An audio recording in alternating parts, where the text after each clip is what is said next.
Good evening. Our top story tonight, Arthur Smith is officially on the hot seat for the Atlanta Falcons. It looked all but assured that Arthur Smith would be back in 2024. Now it's starting to look like that may not be true. That looks like it may change. It looks like Arthur Smith may be out with the Atlanta.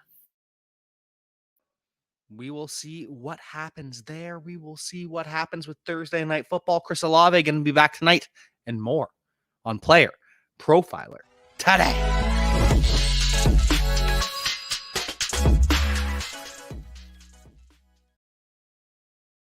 We are back, and Arthur Smith, yes, Arthur Smith, officially on the hot seat. Bijan Robinson may finally be free. So it was reported a couple weeks ago, and we talked about this on Player Profiler Today. This is why you tune into this show, to get all the news immediately before anything happens.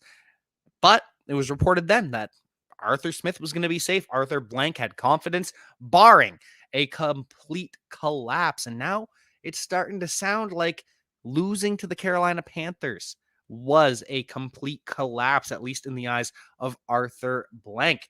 Now it is going to be an evaluation of Arthur Smith the rest of the season, and they'll evaluate him in the offseason. They will let the season play out.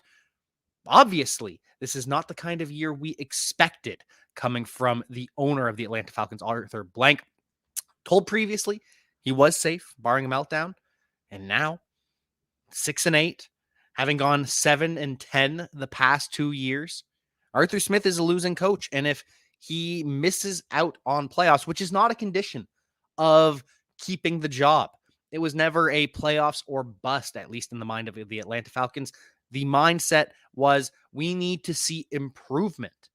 And at this point, Arthur Blank, the owner of the Atlanta Falcons, thinks it's been a mixed review, a mixed result in terms of if it's been improvement or not. And that is scary if you're Arthur Smith.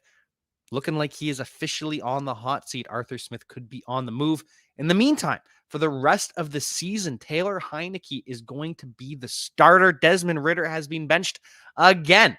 Snip, snap, snip, snap, snip, snap. Back and forth, back and forth. Desmond Ridder starts the season and is benched for Taylor Heinicke. Now, we don't actually know whether Taylor Heinicke was benched for poor play or the injury or both, because Taylor Heinicke wasn't great for the Atlanta Falcons when he was the starter. He didn't get a whole lot of chances, but he wasn't great. And then he has the hamstring injury, misses 1 week, misses another week, or at least most of practice the next week. Desmond Ridder plays well enough to win the job back, and then plays bad enough to get benched again. So we'll see what happens with Taylor Heinicke. We will see how they utilize their offensive weapons, because for some reason last week, Tyler Algier had more touches than Bijan Robinson and Drake London and Kyle Pitts combined.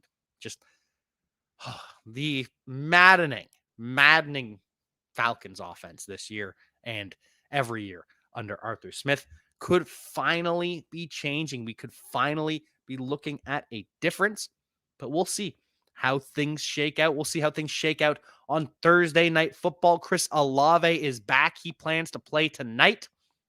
He's going to be back, but he's going to be limited.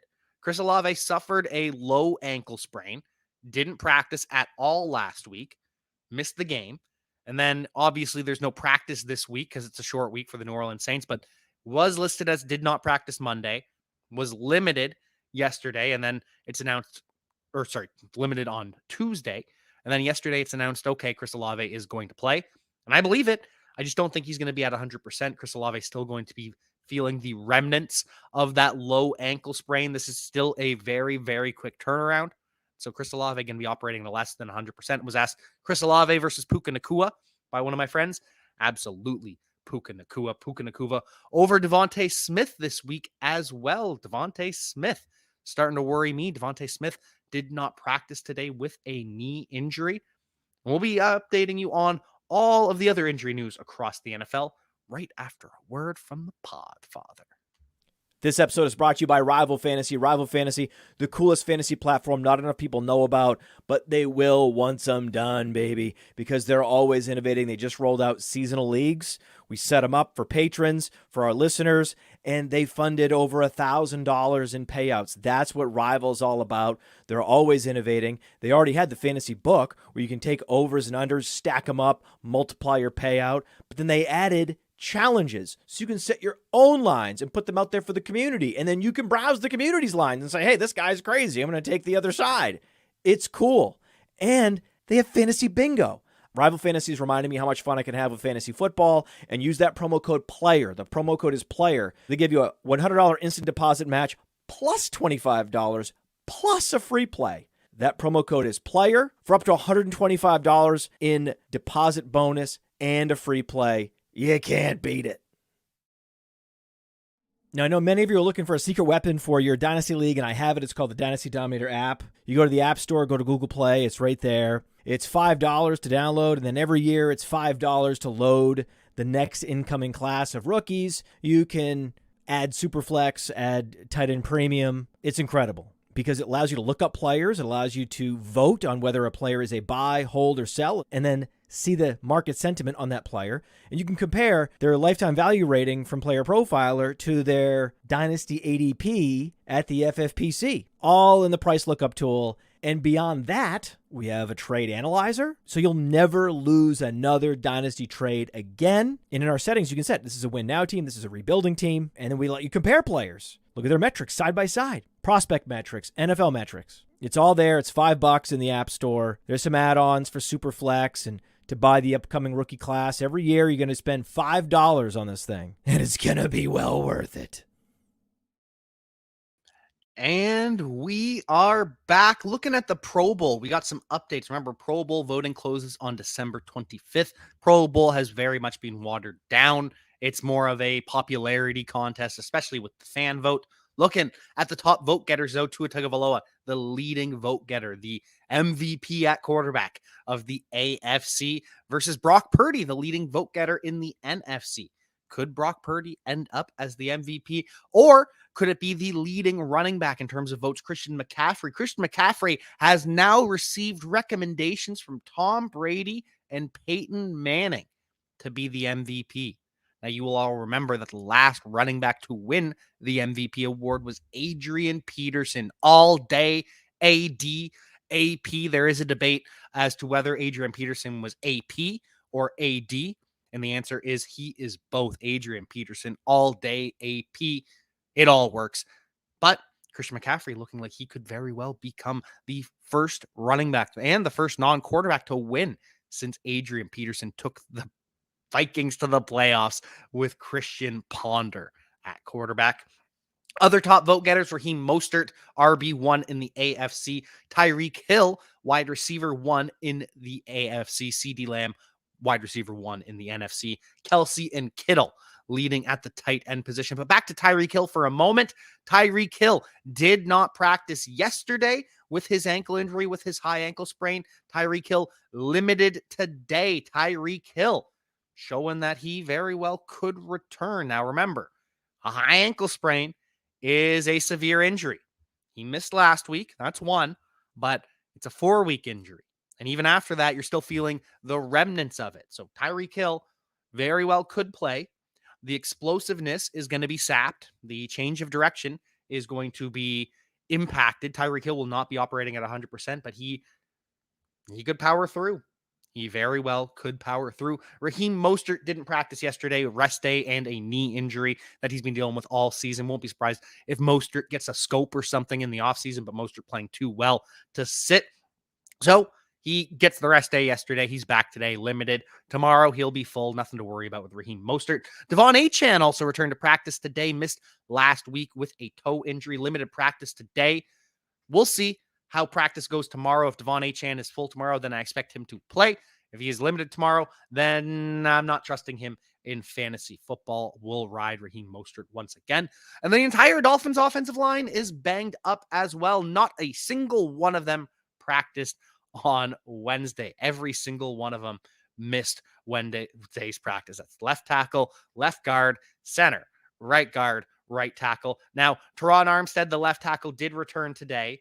And because all of the injuries, right guard, Lester Cotton, he actually wasn't injured yesterday. He still didn't practice, but they just gave him the day off because the rest of the offensive line was completely hurt. He returns today. And Liam Eichenberg, the center, he was limited in practice yesterday, so they gave him the day off, returns today. So it's just their right guard, Robert Hunt, and their right tackle, Austin Jackson. I said Lester Cotton was their right guard. I apologize. He's actually their left guard. Hunt and Jackson still out. Offensive line still banged up. And Ndamukong Suh ended up visiting the Miami Dolphins, former Miami Dolphin, after he played for the Detroit Lions when he was drafted there. Suh signs with Miami Dolphins for a little bit of time. Massive contract. He ends up getting cut because the contract was just too big for a defensive tackle to live up to at the time. But Ndamukong Suh goes and visits, and there is no imminent signing. It looks like Ndamukong Suh just might be done at this point, but we will see. Maybe he does get signed for a playoff run. Wasn't particularly effective with the Eagles last year, but we'll keep an eye on that. We'll keep an eye on Trevor Lawrence. Trevor Lawrence doesn't practice 2 days in a row. He is in concussion protocol, and pretty much if you're not practicing by Thursday, you are pretty much ruled out. Because the way concussion protocol works is you're out of practice, and then you're limited, and then you're full. And NFL teams don't practice on Saturday, so typically players don't get cleared from concussion protocol on Saturday because there's no practice. Now, it can happen. It has happened. It just doesn't happen often. So if Trevor Lawrence is limited tomorrow, then he is definitely, well, then there's a chance that he could play. If Trevor Lawrence doesn't practice tomorrow, then he is definitely out. And either way, it looks like Trevor Lawrence is going to be out with a concussion. CJ Beathard, he has a left shoulder injury, but he's practicing in full. Looks like CJ Beathard going to be the starter this week. Zay Jones also going to be out. Doesn't practice either day with a hamstring injury. He's officially week to week. And speaking of concussions at the quarterback position, CJ Stroud, unfortunately, doesn't practice Wednesday, doesn't practice Thursday. Like I just said with Trevor Lawrence, if he doesn't practice tomorrow, he's definitely out. If he's limited tomorrow, there is a small chance that he plays, but even then, I would expect CJ Stroud to miss. I would expect Trevor Lawrence to miss no matter what, no matter how practice goes tomorrow. I could be wrong, but that's what I am expecting based on the history of the NFL, especially at the quarterback position.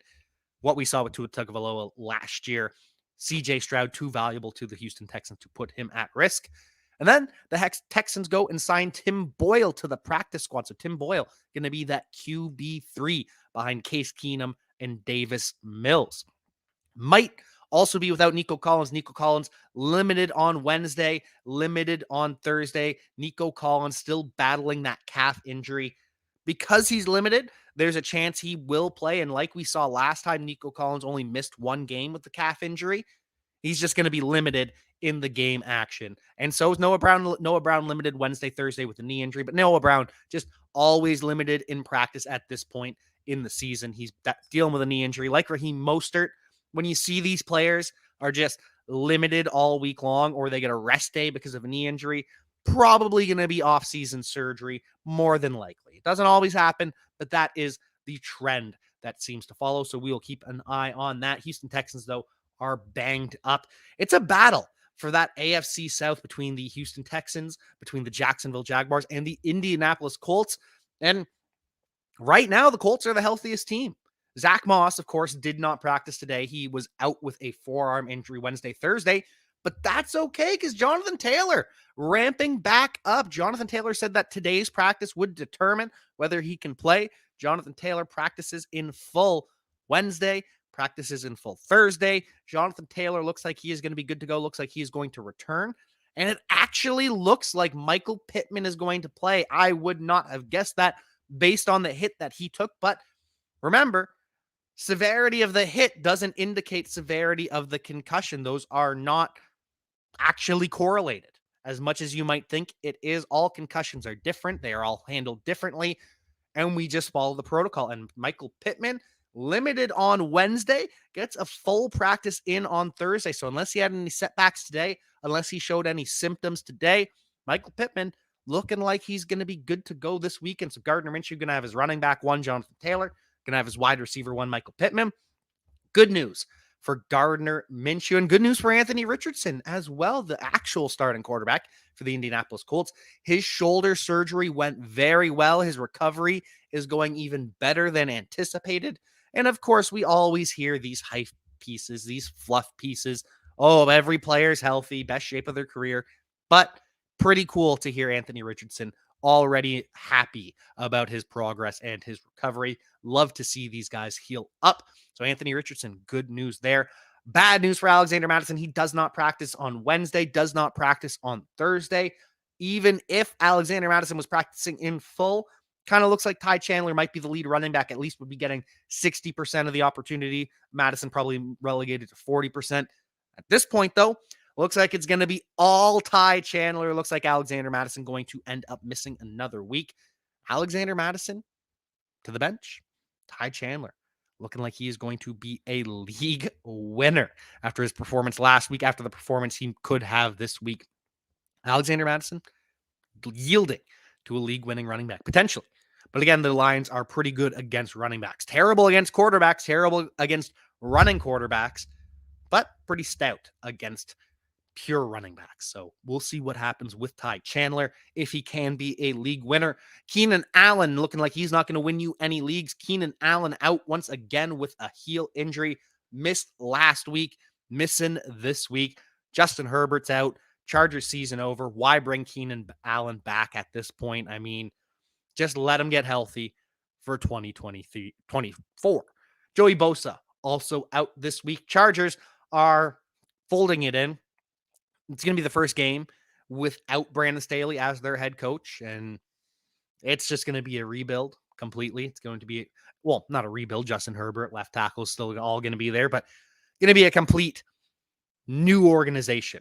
And that organization may include Jim Harbaugh. The team is very interested in Jim Harbaugh, and it's sounding like there will be another suspension for Jim Harbaugh. Sounds like there's going to be more uncovered, more allegations, more cheating potentially from the Michigan Wolverines. So Jim Harbaugh looking like he's going to face another suspension. He could be interested in the NFL. Now, that is not confirmed. No one knows what Harbaugh is thinking at this point, whether he wants to be back at Michigan, whether he wants to go to the Chicago Bears, who are interested, whether he wants to go to the Chargers, who are interested. We'll see who else is interested, but we do know the NFL is interested in Jim Harbaugh. Jim Harbaugh did play for the Chargers, did play for the Bears, so that makes things even more interesting. Other news around the NFL, other injury updates. Jamar Chase out this week with a shoulder injury, expected to be out next week as well. We told you last week, his fantasy season pretty much over. Now, all but confirmed. Could return for the playoffs if the Bengals make the playoffs. So we'll see what happens there. If Jake Browning can guide the Bengals to the playoffs. Joe Burrow, by the way, had successful surgery on his wrist. Now a 4 to 6 month recovery time. And so it's mid-December, late December, mid-December. So January, February, March, April. Joe Burrow could be back in April, May, June, or he could be back in June. Either way, 4 to 6 month recovery time. Joe Burrow will be there for training camp. First time he's been there for training camp in a while.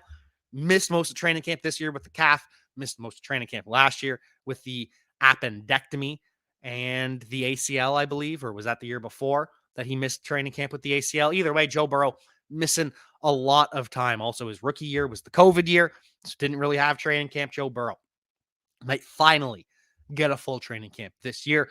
Brian Robinson not expected to play this week for the Washington Commanders. He's not practicing with his hamstring injury, as the Commanders pretty much accept that they're tanking at this point. They're out of the playoffs. Draft position pretty much matters more. Ron Rivera going to be fired. So Brian Robinson not expected to play. Zay Flowers didn't practice yesterday with a foot injury. Didn't get an update on his practice status today. Zay Flowers, though, could end up missing this week. We'll keep an eye on the foot injury. Ramondre Stevenson not expected to play. Hunter Henry also missing time at practice this week. So the Patriots are in even more shambles than usual. Hollywood Brown doesn't practice today or yesterday. Hollywood Brown been battling that heel injury. There have been games where he didn't practice all week, but was able to play. There have been games where he missed with the heel injury. So we'll see about Hollywood Brown. No idea if he's going to play or not. And same with the Cowboys offensive line. Zach Martin, their right guard, and their left tackle, Tyron Smith, neither practiced today. Zach Martin dealing with a thigh injury. Tyron Smith dealing with a back injury. The Dallas Cowboys offensive line, which is the key to their success, starting to look banged up. If the Cowboys offensive line is not at full go in the playoffs, it could be one and done. But if the Cowboys offensive line is at full go for the playoffs, then they could be the Super Bowl champions. We've talked about that plenty on this show. Speaking of the NFC East, the Philadelphia Eagles, Devontae Smith doesn't practice today. He's got a knee injury. Now, this isn't the first time that Devontae Smith has popped up on the injury report with a knee injury. We don't know if this is the same knee injury, if it's an aggravation, if it's an acceleration. We don't know at this point. Keep an eye on the practice report tomorrow. We'll give you an update then, seeing whether or not Devontae Smith is going to play. But I'm officially worried. He's officially playing guys like Puka Nacua over Chris Olave, Puka Nacua over Devontae Smith. Probably still Devontae Smith over Chris Olave, right? That's going to be close. I don't know. Either way, the Philadelphia Eagles, Landon Dickerson, their starting left guard, he's dealing with a broken thumb, so he's expected to miss a couple weeks. So the Eagles also getting banged up at the end of the season on the offensive line, though their pass defense could be getting better. Slot cornerback has been a massive issue for the Philadelphia Eagles. Now, Avonte Maddox, who has missed so much of the season, he's off IR. His 21-day practice window is open. So the Eagles, while the offensive line takes a hit, the defense starting to get healthy at the right time. Packers expect Aaron Jones to play once again. He's been limited all week with the knee and finger injury, but he did play this past week. We'll see about A.J. Dillon, though. A.J. Dillon missed time with a broken thumb. Has been limited throughout the week, though, so A.J. Dillon very well could play. Don't expect Christian Watson to play. He's dealing with a hamstring injury still. Aggravated the hamstring. Oh, Christian Watson, what could have been, what is when he's on the field, but this season could have been something special for Christian Watson. Jordan Love, an absolute gunslinger.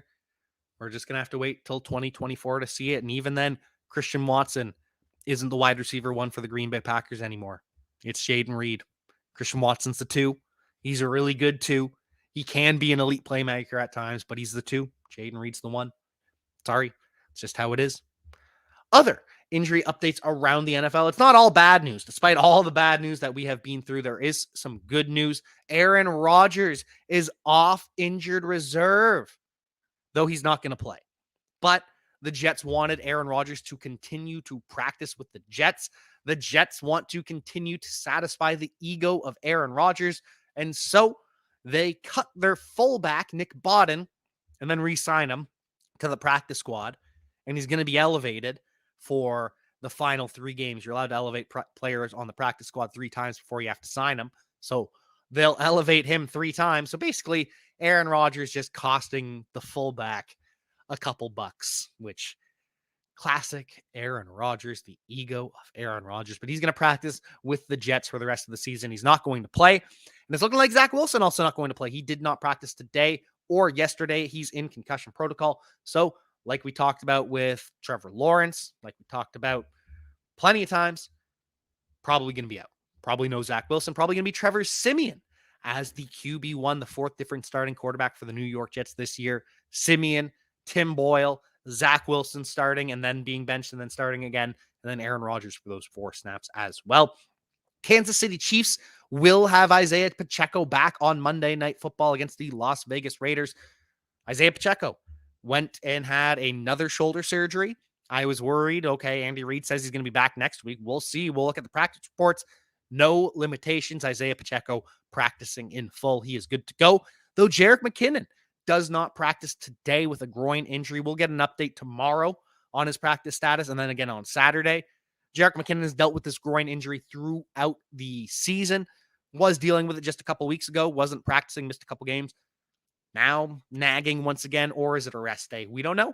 We'll find out tomorrow. But either way, it looks like Isiah Pacheco is back and is the RB1 for the Kansas City Chiefs. Josh Jacobs is expected to be back as well. Apparently was close last week. Head coach says if he was a betting man, he would think that Josh Jacobs will play in this game. Good enough for me. I expect Josh Jacobs to play on Monday, to play on Christmas. Expect Geno Smith to play this weekend as well. Geno Smith is practicing in full today, while Kenneth Walker is not. Kenneth Walker doesn't practice yesterday with a shoulder injury. So keep an eye on that. We'll have an update tomorrow whether or not Kenneth Walker, who has another new injury. Previously, it was the oblique. It was the core muscle. Now it's a shoulder. Kenneth Walker, love the guy. Love the talent. A lot of nagging injuries for Kenneth Walker. We will keep you updated. We will find out tomorrow whether or not he's going to play, but keep an eye on that. Chris Godwin, limited with a knee injury, but that is good. He missed most of last week, was a game-time decision, was able to play and have a hell of a day. Joe Flacco, limited yesterday with a calf injury. No worries. He is good to go, practicing in full. Jerome Ford, practicing in full as well, so no worries for the Cleveland Browns. Steelers, a little bit worried. Kenny Pickett, he is not going to play this week. Instead, it's going to be Mason Rudolph as QB1. Kenny Pickett had surgery a couple weeks ago on his high ankle sprain. He's going to be out at least one more game, though. Kenny Pickett probably going to be out next week. Next week is kind of the potential return. That's what was the conversation was, where 3 weeks, 3 missed games for Kenny Pickett is for sure. We'll see about the 4th. But either way, Mitch Trubisky has been benched. Mason Rudolph now QB1. He'll have a full supporting cast. Pat Fryermuth practicing in full. Najee Harris practicing in full. George Pickens are apparently not going to be benched, even though he just has decided he doesn't need to block anymore. So we'll see what happens with these Steelers if they are able to make a run for the playoffs to end the season. We've also got the Tennessee Titans, who are trying to play spoiler for teams at this point. Will Levis says he's going to play. Don't think he's going to play. Dealing with a high ankle sprain. Doesn't practice yesterday. Doesn't practice today. At least with Trevor Lawrence with the high ankle sprain, he was limited in practice. Will Levis doesn't practice. Don't expect him to play. Looks like it's going to be Ryan Tannehill getting at least one last start for the Tennessee Titans. Tannehill will start over Malik Willis. That has already been confirmed. He was already the backup. So could be Ryan Tannehill in his last start for the Tennessee Titans, or he could get a couple last starts, depending on how severe Will Levis's ankle sprain is, depending on whether the Titans decide to just protect him from himself. And the final piece of information that we have to share with you today kind of goes back to our original conversation, kind of goes full circle with this coaching conversation. Who's going to be the coach of the Atlanta Falcons next year? Will it be Arthur Smith, or will it be Ben Johnson? Ben Johnson, the offense coordinator for the Detroit Lions, he is the darling of the NFL coaching sphere, or at least of the media. Everyone loves Ben Johnson. He was in the running for jobs last year. He declined the Panthers, didn't want a second interview with the Panthers, and that looks like the correct decision, though it looks like the Panthers are going to make another run for him. Chargers expect to be interested in Ben Johnson. I don't know about the Raiders, who they're going to be interested in, but came out earlier today that Ben Johnson is asking for $15 million per year, probably making about $3 to $4 million per year right now. We actually don't have data on offensive coordinators, on defensive coordinators. We don't actually know how coaches under the head coach are paid. We know how much head coaches are paid, just don't know how the coordinators are paid. But report comes out, Ben Johnson seeking $15 million per year. His agent comes out and denies that. But why not shoot high? Bill Belichick is making $20 million. Sean Payton making $18 million. Those are the only two coaches that would be making more than Ben Johnson if he gets what he is or isn't asking for. Pete Carroll and Sean McVay both make $15 million per year. And if you're the hottest name in coaching for Ben Johnson, ask for what you can get, especially if you've already got a pretty great job with the Detroit Lions, a job you're happy with, a job that you turned down opportunities for last year. Ben Johnson, he's going to be buzzing all offseason long. There's going to be teams very, very interested in Ben Johnson, but you're going to have to pay up to get him. And I don't even know if he'll leave. We'll see how this all shakes out. Will Ben Johnson be the next head coach of the Atlanta Falcons? Let me know. Hey, I want to take a moment to thank you for tuning in. It's important to me that all of our media be free. This is only possible because of you allowing a true independent sports media enterprise to thrive unlike any other in the business. So please subscribe to the All In Package to continue to make all of this possible, to ensure that all of our stats, information, data, content is available to you, especially you, the people that get the site and get the show.